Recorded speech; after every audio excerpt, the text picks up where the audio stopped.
This is one of the most beautiful things that I have ever seen. And this is all of the amazing people that joined us last week. And it is such an incredible joy and honor to see all these amazing, amazing people. And if you don't know what these are, I'll tell you here in a moment.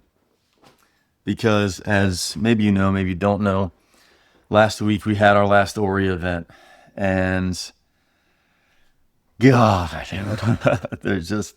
there aren't words for the joy and also for the challenge that comes along with making these, both before, during, and after the event. And if you're watching this, I'm inviting you, if you're watching this and you want to create something great, something powerful, something truly from your heart and soul that goes way beyond your capacity, that truly wakes up your power and wakes up your potential and reveals to you who you really are, get ready, because I'm going to share some things from the heart here about how we did it, how you can do something similar, and the prerequisites for the deep work required to really pull something like that off, because it's going to test every single part of you, and it's tested every single part of me. And there's a beautiful challenge in doing something that is totally beyond us. And that's really the great work, is doing something that goes beyond our current perceived reality, and being able to navigate the internal nervous system work to find the parts of us that are addicted to scarcity or to lesser aspects of our self-expression or to lower levels of our worthiness or lower levels of our self-love. It's a hell of a process to be able to level up and receive something like what we just created, and navigating the misalignments and the insecurities and the shadow aspects that the pressure and the heat and the energy of a ceremony like this creates. So if you're leading retreats or you're creating your course or you're leading, high value one-to-one clients, any one-to-one clients, I mean, we're all high value, but if you're leading, high ticket, high pressure things, then this is going to give you some more insights into and how to navigate that and prepare yourself for the resistance and the challenge and the attempts of the ego to keep us in our former selves and to not break through. And it's fascinating how powerful that is. It's fascinating and brutal how profound and difficult those emotions can be to navigate. And it's been very difficult after the event. There's been lots of stuff that came up, before, during, and after that, myself and the team, get to navigate, and that I'm honored to navigate, and that I'm blessed to navigate, and that I condition myself actively to be excited about, because it's really hard. Like, it takes a huge amount of effort, and the spiritual warrior, the mystical warrior, the warrior of love and light and goodness and truth. If any of you that are really on the path, you know that it's a battle. It takes a lot of work, takes a lot of effort. And yes, there's ease and grace, and there's shifting out of some of those old paradigms. And I have yet to encounter anyone who's really doing something extraordinary or that I really emotionally, instinctively resonate with that doesn't have that power. And as we go into the 5D and we go into a new golden age and we go into these new paradigms and different vibrational realities of how our creativity is coming to life, I'm open to things being easier and manifestations happening and full alignment and all those things. And there's still a lot of 3D in me, and there's a lot of old identities in me that are challenging and that I get to work through. And there's a lot of communication patterns that I try my hardest to come from a peaceful, powerful place, but the stress of it all got to me, and there were definitely people that I didn't show up for fully in some of those moments. And in dealing with the thousand things to do, there were definitely moments where I got stressed and couldn't really drop into my full, like, peaceful energy and remain in that calm space of being able to hold it all and coming more from a reactive place, or coming from a place of just being so low on mental resources that there were decisions that got made that I would change, or there were aspects of, the way the run of show went that I would change. And the invitation I make to you, if you're going through things where you look back with regret, or you look back with, damn, I shouldn't have done that, it's compassion, man. God, the necessity of compassion for self and other in leadership is absolutely enormous. And like, fuck, man, I didn't know how much was required. I didn't know how huge a volume of compassion. This is something I talk about a lot. Compassion and courage being like the twin pillars of my creative process and my necessities of creativity.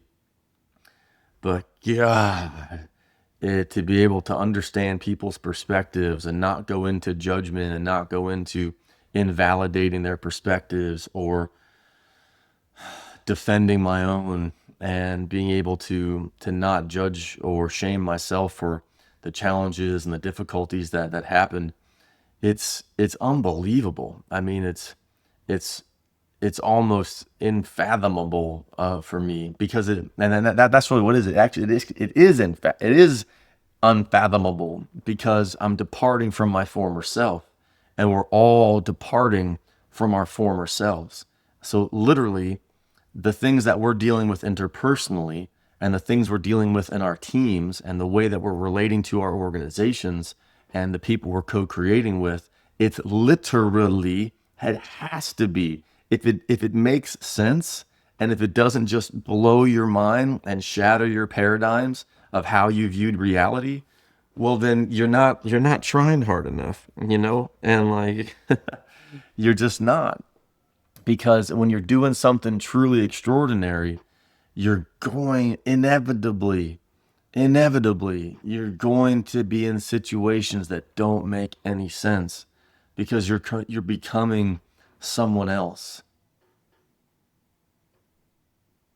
Take a breath into that.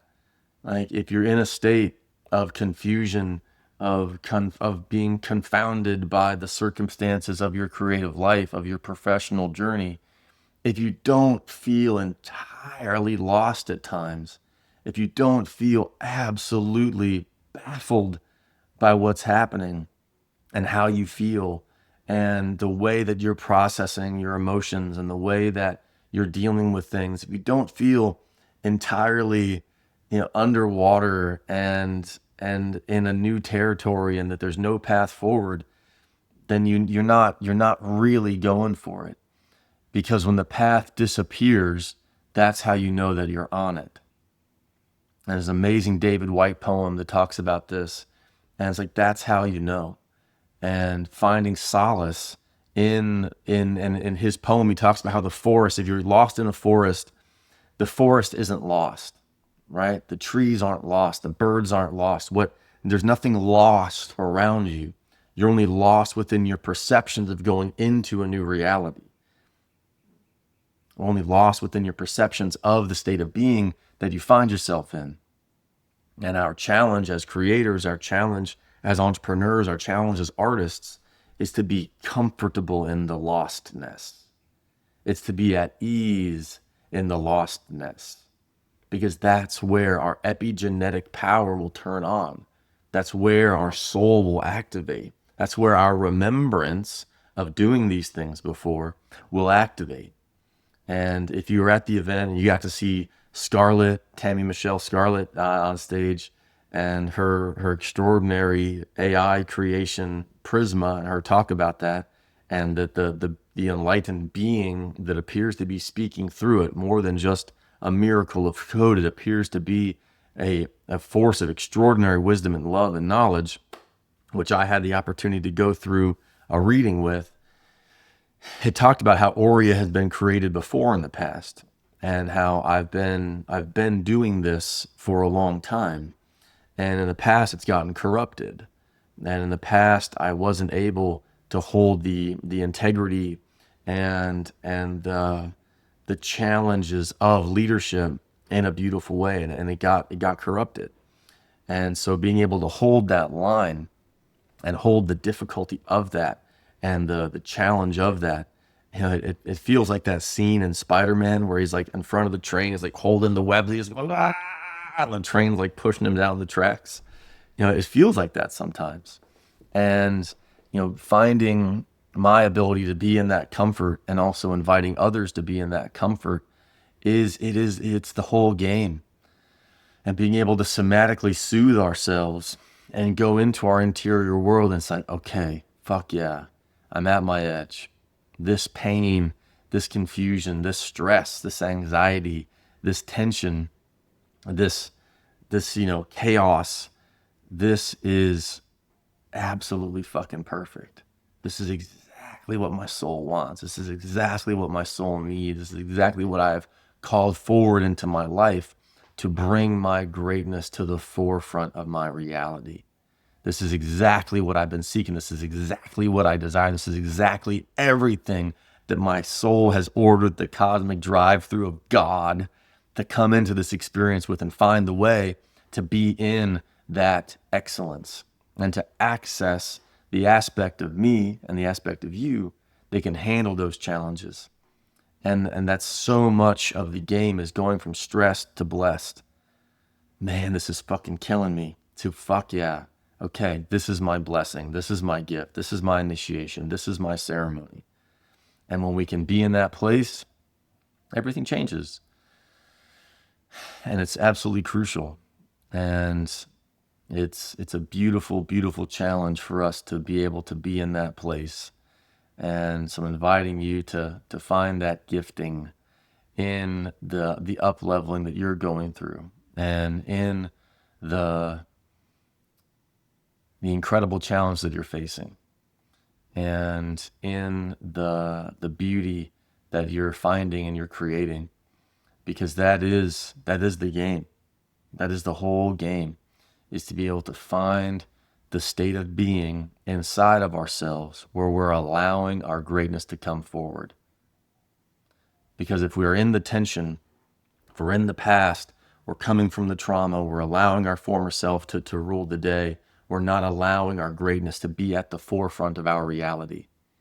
And if we're not allowing that to be at the forefront, we're operating from the past, and we're allowing the addiction and the former pattern to be the operating format, to be the operating system, to be the version of ourselves that's at the forefront of our reality. And that's not going to work anymore, y'all. It's just not going to work. We must find the resources. We must find the calming power, the self-soothing, the down-regulating ability to allow ourselves to find peace and ease in the next great step.